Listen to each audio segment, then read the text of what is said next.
What does the encounter with the Word of God look like online? Hello, all. My name is Matthew Tan. I'm Dean of Studies at Vianney College Seminary in the Diocese of Wagga Wagga in Australia, and I was honored to be invited to be a contributor to the Oxford Handbook of Digital Theology on the subject of dogmatics and digitality. Now, when you put those two words together, you will get a potentially massive area of inquiry.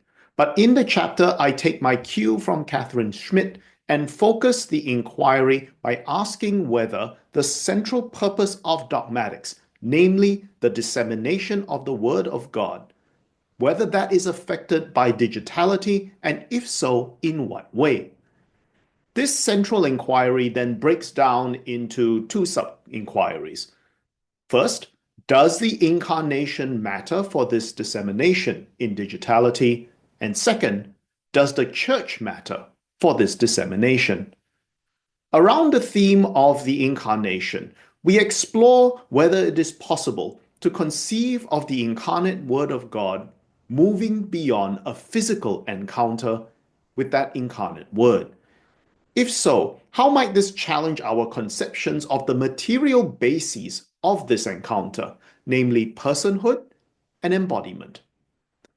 Around the theme of whether the church matters, we mainly ask if the church does or does not have a role to play in the dissemination of the word, and whether this squares up in an age of what sociologists call networked individualism.